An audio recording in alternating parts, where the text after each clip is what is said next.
Now turning to 12 Responds. We've all heard of man's best friend, and that rings true for a local veteran and his service dog, Bob, who recently had surgery. But the cost of pet care is pricey, leaving the veteran turning to his community for some help, while also sharing why he believes more veterans need access to service dogs. 12 News consumer reporter Sarah Granelli is here with their story. Sarah. A study published in 2024 shows veterans and military members who suffer from post-traumatic stress disorder benefit from having a service dog. And that's the case for Navy veteran Paul Shafsma and his dog Bob. Come on, up. Meet Navy veteran Paul Shafsma and Bob. Bob not only likes to give kisses to our camera, but he's Shafsma's service animal. Like with ADA compliant dogs, he's basically my left ear. And like if I'm out in public and my right hand starts shaking, he knows to nose up to my hand and let me know, because I don't even know what's happening. He says he suffers from PTSD, and Bob has been right by his side for the past 10 years, not only helping him when he needs it, but the pair have also traveled a lot together. We've been up 14,000-foot peaks. He's met bison, he's met elk, he's swam in Atlantic in the Pacific. Bob recently had surgery to remove tumors, which Shafsma says he's paying for out of pocket. He says it's because Bob is not covered by the VA's dog veterinary health insurance. It just really stinks when you find out at the end that the VA actually has this insurance policy, and just due to convoluted policies and unending paperwork, it's near impossible to get if you self-train your dog. The policy requires veterans to be prescribed a service dog. Then the dog has to go through a specific training program, which should be free. Shafsma believes this process has turned many veterans away from trying to get a service dog. We're trying to get the VA a little more proactive in what these dogs can actually do for our lives. According to this 2024 study by the National Institute of Health, an estimated 23% of military members and veterans with post 9/11 service have PTSD, and veterans are more likely to die by suicide than non-veterans. The study used 156 military members and veterans with PTSD and found partnership with a trained psychiatric service dog was associated with lower PTSD symptoms, a disorder that's difficult to treat. Shafsma says he and his fellow veterans want the federal government to find a way to increase access for veterans to get service dogs. I'm saying I've talking with other vets where we're thinking about approaching a major U.S. insurance company that covers veterans to see if maybe they will offer a little pet insurance policy just for us. The dog benefits that are provided through the VA started in a pilot program in 2016, where 652 veterans with guides or service dogs received those benefits. If you'd like to donate to Bob, we have a link to his GoFundMe page on our website, WPRI.com. In the studio, Sarah Granelli, 12 News. Now in our latest 12 Responds, address confusion almost caused one couple in Foster to lose their health insurance. You see, they live in Foster, but their mail is delivered just over the border in Connecticut. Frustrated, they contacted Target 12 consumer investigator Sarah Granelli. She's here now with more. Sarah? Ed Fulaz has cancer and his wife has serious health issues. Both say they were scared when they got a letter in the mail from their health insurance company saying they'd be dropped by August because of a mailing issue. On this sprawling land in Foster, next to a babbling brook, is where Ed Fulaz and his wife Jane call home. Their property is right on the Connecticut border, and that state line location almost cost the couple their much-needed health insurance. She was in a hospital for 51 days, and right now I'm going through radiation for cancer. They received this letter in the mail in February, stating that their insurance company, United Healthcare, received information that their address either changed and they may not live in the area that's covered. Ed says their physical address is in Rhode Island, while their mailbox has a Connecticut address. He says he was scared that the couple would lose their insurance coverage. You imagine what that would cost if I wasn't covered by insurance? It'd be thousands and thousands of dollars. Ed says he tried relentlessly to get a hold of the company to explain their situation, but had no luck. I've spent hours on the phone It's just terrible. With having exhausted all options, Ed turned to 12 Responds. We sent an email to United Healthcare and included these documents to prove where they lived. Ed, who spent hours on the phone, said he got a call from the company right away, then shifted his focus to tackle the split address problem altogether. I just want a Rhode Island mailman to come here. And I even have a circular drive so he can turn around. It's no big thing. Fulaz says their health insurance issue is all worked out. He also got a foster mailing address, so something like this won't happen again. Sarah Granelli, 12 News. Now turning to 12 Responds. A Rhode Island duplicate license plate caused a major headache for an 88-year-old woman in Smithfield. It's all baloney. That's what it is. Yeah, she was accused of driving a tractor trailer and getting into an accident in New Jersey. But she says that never happened. Target 12 consumer investigator Sarah Granelli is here now to explain. Sarah? Gloria Gabriel and her son were shocked and confused when Gloria got a letter in the mail from a rental car company saying she had been driving a tractor trailer with a car haul trailer and hit a parked car in New Jersey. The ones that show the car. Gloria Gabriel holds up photos of the SUV she supposedly hit in New Jersey while driving a tractor trailer in September of last year. Now let me ask you this. Have you ever driven a tractor trailer in New Jersey? No. I only go from here to the center, which is right down the street. It takes me 8 minutes to get there. The problem boils down to this. The driver of the truck has the same license plate number as Gloria, but with a commercial registration, while Gloria has a passenger plate. This letter came in the mail saying she needed to pay for the damage done, totaling $2,682. It was 12 pages. They went through every detail. You know what? You feel like a criminal. 12 News has been documenting duplicate license plate issues for years. 6 years ago, this man got a ticket in the mail for a duplicate plate issue. A similar issue for this man in 2021 and another man in 2022. My son said, Ma, I'm gonna call 12, he said. They helped us before. Her son, Tom Gabriel, lives in Arizona.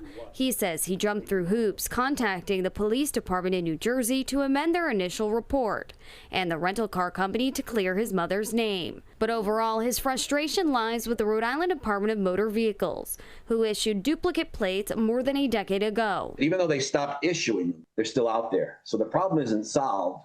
And I really think the legislature or the DMV, I don't know who has to do what, but they need to fix this. According to DMV officials, the only way to correct the problem would be to cancel all existing duplicate plates and give out new registration to those vehicle owners, but explained it would be difficult, expensive, and would likely upset vehicle owners.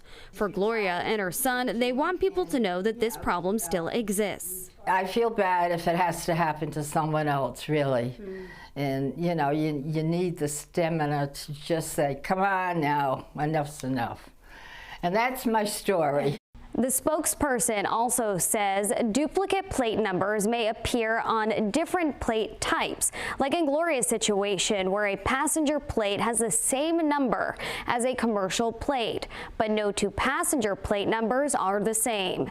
In the studio, Sarah Granelli, 12 News. Now turning to 12 Responds. A man from Cumberland reached out for help after Rhode Island Energy took him off auto payment, and he couldn't figure out why. 12 News consumer reporter Sarah Granelli is here now with what she found out. Sarah?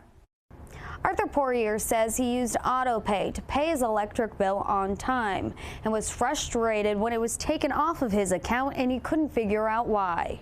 Doesn't say auto pay. Arthur Poirier says he received this letter in the mail from Rhode Island Energy in November. I received a correspondence from them telling me that they're taking me off auto pay.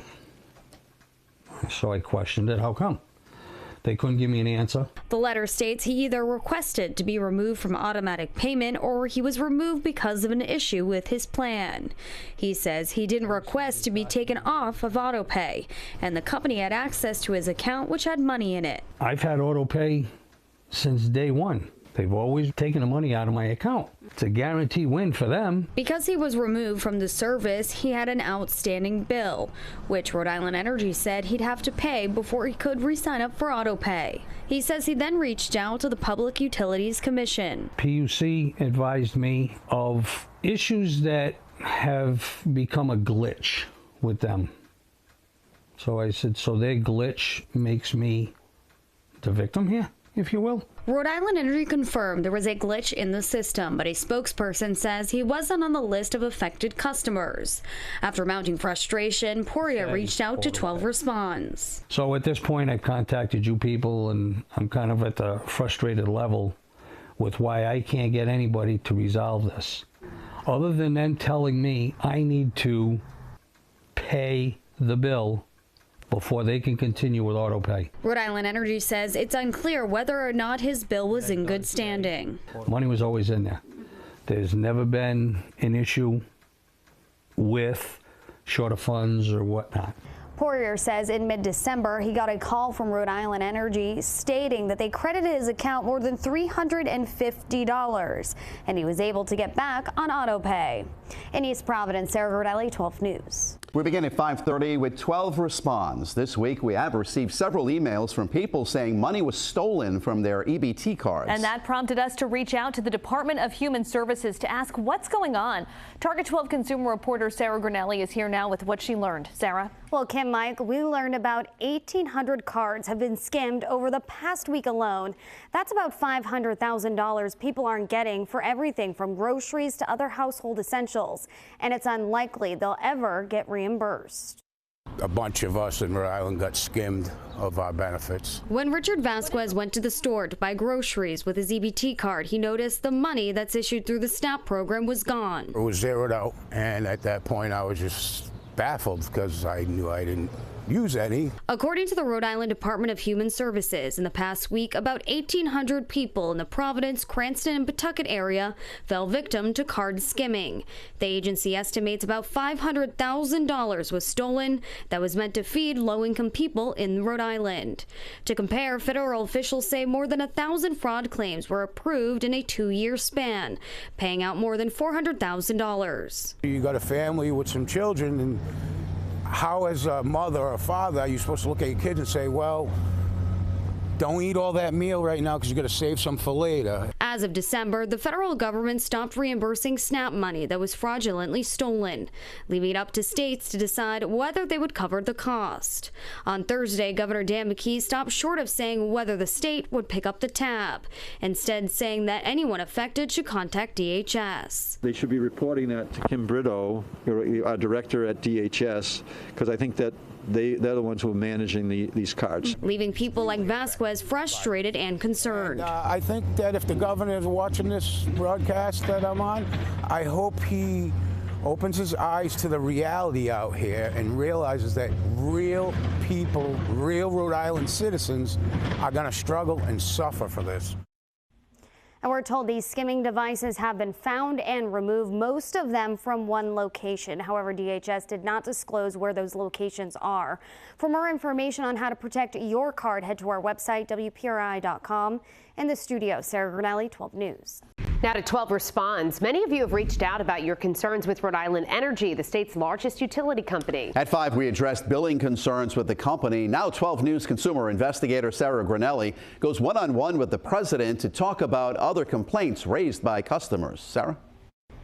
During the second half of 2024, state regulators received more than 1,000 complaints about Rhode Island Energy's billing, service, and programs. That was up about 35% from the same period a year earlier. 12 Responds has been flooded with consumer complaints about Rhode Island Energy. In hindsight, I wish we would have let them know in advance that there would perhaps be some hiccups. In a one-on-one interview, President of Rhode Island Energy, Greg Cornett, is acknowledging the frustrations. The company has been heavily criticized since its launch of a new website in August. And Cornett says there were transitional challenges taking over from National Grid. He admits the website launch could have been smoother. So in hindsight, had we known that some of the data that we were going to be getting from Grid was going to cause problems with our system, we could have probably taken some steps to remedy that. An example Cornett says a lot of the data from National Grid came with multiple email addresses and phone numbers for one person, causing confusion within the system. Despite many months of planning and work, we didn't really plan for. We didn't understand that we would be getting some of that information. People have been expressing other concerns, some saying they've been kicked off of automatic payment, like Arthur Poirier. I received a correspondence from them telling me that they're taking me off auto pay. So I questioned it. How come? They couldn't give me an answer. Cornett says this came down to an IT issue, and consumers with that issue won't be charged a late fee. What do you say to those people who are already struggling financially, and then this has a major impact on their livelihood? I would say I'm sorry, first and foremost. Unacceptable that we had a glitch on our system that bumped them off, and that is absolutely not the customer experience that we are striving for. Another issue people have faced is with solar credits, which was also a challenge under National Grid. Cornett says the breakdown of renewable energy credits gets complicated. We've gotten a little behind on some of those credits, and so we're working hard to get those up to speed and up to date so that we don't have those issues moving forward. If you or your family are having issues with your energy plan, you can reach out to Rhode Island Energy directly. You can also file a complaint with the Rhode Island Division of Public Utilities and Carriers, or reach out to us at 12 Responds. In the studio, Sarah Grinelli, 12 News. Turning now to 12 Responds. A local man reached out for help after waiting for a refund on a return with Saks Fifth Avenue worth hundreds of dollars. Consumer reporter Sarah Grinelli stepped in to help. Sarah?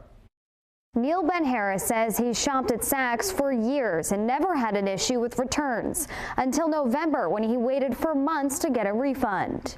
That's, I think, last month. I haven't got this month. Neil Ben Harris says he bought a pair of sneakers online from Saks Fifth Avenue in November that he ended up not liking, so he immediately shipped them back to the company. I sent it back on November 17th, and it took a few days to get it, another week or so for me to get correspondence with Saks. He says in December he got an email stating the company had received the sneakers, but was left wondering where his $400 refund was after calling the company several times. How frustrating is this for you? Oh, it's extremely frustrating. And I don't like going to the mall, so I buy everything just about online. And the problem is the pictures they show you are not always how the item comes in, and I didn't care for it when I got it. According to the company's website, refunds generally take up to 30 days. After waiting for more than a month and a half, he reached out to 12 Responds in mid-January. I primarily watch Channel 12, so, and I've never done anything like this before. Hoping to get a resolution. All I'm looking for is to get this situation rectified and move on. We reached out to Saks Fifth Avenue twice to see where his return stood. They said Ben Harris has received his refund with no explanation as to why it took so long. He also was offered a gift card. In the studio, Sarah Grinelli, 12 News. Turning now to 12 Responds, where we're answering your questions and concerns about the data breach. 12 News consumer reporter Sarah Grinelli is here now with more on what some of you want to know. We've had dozens of people write in with questions about the data breach. Many are concerned about their children and their older family members. 12 Responds has been here for you, answering your questions directly about the data breach that has potentially left hundreds of thousands of people's personal information vulnerable. This comes after Deloitte, the company that manages the RI Bridges program, fell victim to a cyber attack. One person wrote in, "What can we do to protect our children's identities? Freezing their credit requires mailing in a lot of sensitive documents. Since the RI Bridges system has a lot of private information, it's important for parents to freeze their children's credit. Parents will need to send separate freeze requests to all three major credit agencies. That's Experian, TransUnion, and Equifax. Parents do have to mail in their forms. Cybersecurity expert Kevin Ritchie explains what parents should do. I would hand deliver that to the postal service versus, leaving it out somewhere where a mailman would come by and pick it up periodically, for example, in your mailbox at your home, for example. I would bring that right to the post office. One viewer wrote in saying, "How can I freeze my elderly mother's credit?" So if you have an incapacitated loved one, an older parent who can no longer, manage their finances, The good news is that you can, in fact, help them with a credit alert or a credit freeze. Richie says it's similar to putting a freeze in place for your children with the 3 major credit bureaus. And you'll have to mail in those documents as well. And you're going to need some copies of a lot of different information, potentially even power of attorney as well to get this process done, but it can be done. We have an entire page on our website dedicated to your questions. For more information, head to our website, WPRI.com. In the studio, Sarah Granelli, 12 News. The holidays have come and gone, but many still have credit card debt to pay off. Sarah Granelli spoke with a financial expert about how you can tackle those outstanding payments. Sarah?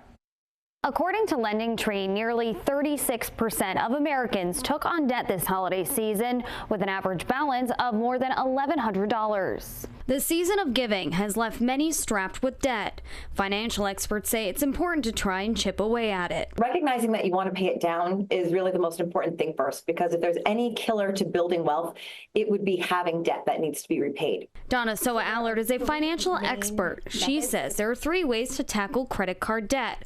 The first way is with the debt snowball method. You just line up all of your debts that you owe from smallest to largest. You make the minimum payment on all of them except for the smallest. Direct everything you have in your budget towards that debt.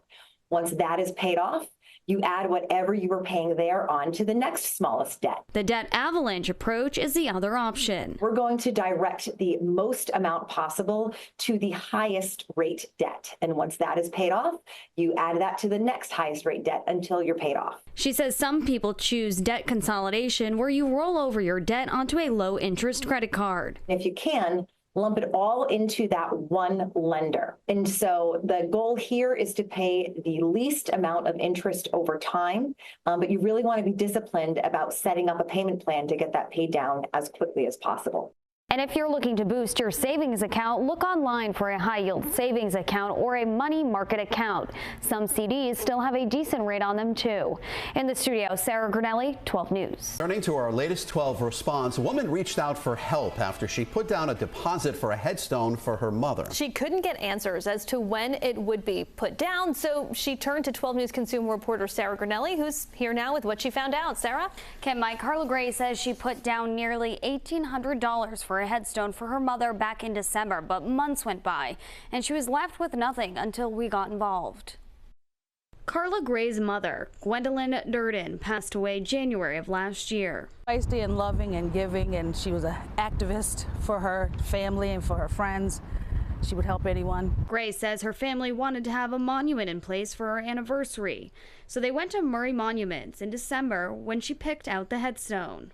She said she can have it down by my mom's death anniversary, which was January 20th of this year, and I was thrilled. Gray says January came and went and she couldn't get a hold of the owner. By May, she said she was fed up, so she reached out to 12 Response for help. Frustrating. It's almost Mother's Day and I can't even, a headstone is kind of like a visual of your loved one, and we can't even go and memorialize my mom this year with a visual like we had planned. We reached out to Murray Monuments to see what was going on. Days later, Gray said she received a call. So I had an interview on Friday. By Wednesday, I had a phone call from Murray Monument. By Wednesday evening, they wanted to talk to me about the headstone. The headstone was finally put down in mid-June, and we caught up with Gray again. She says although it took months to get the headstone, her family is glad it's there. I feel at peace. It's like a piece of, it's a sign of closure, where we could just come and at least have a visual of where Mommy's last resting place is. It's a huge weight lifted off of me. Plus, she says it came just in time to celebrate her mother's birthday. I think she would love it. I love it, and I put love at the bottom because she represented the love and the tightness of our family. And they celebrated her mother's birthday last Thursday. We reached out to Murray Monument several times but haven't heard back. In the studio, Sarah Granelli, 12 News.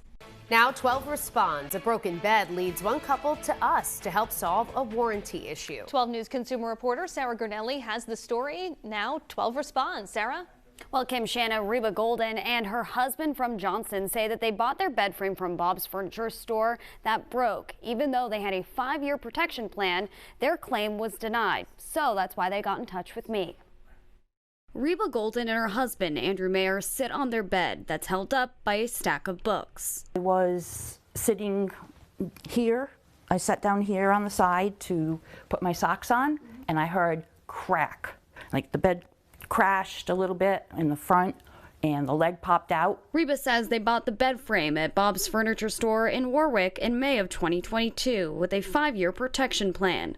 So Andrew filed a claim. Filled out the claim form online, and a few days later we heard back and we got this really bizarre email. This is the denial letter from Bob's Furniture's third-party warranty service, stating the damage you've reported is not eligible for coverage under your protection plan. The plan you purchased from the retailer does cover your furniture for structural damage. However, your plan states all damages must be relatable to an accidental occurrence.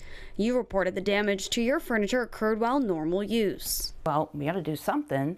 They're going to have to help us because it's definitely not our fault. And that's when I said to Andre, I'm going to, go Channel 12. 12 Response reached out to Bob's Furniture, who sent us a statement saying that they offered the couple store credit, adding, Bob's is committed to the utmost satisfaction of our customers, and we are pleased to resolve this matter. After you reached out to me, I know you had reached out to Bob's. What they want to do is they want to offer us another bed and give us a credit for the warranty and the actual price of the bed, which is like $336 and change. And if you have an issue you need resolved, reach out to us at 12response@WPRI.com. Sarah Grinelli, 12 News.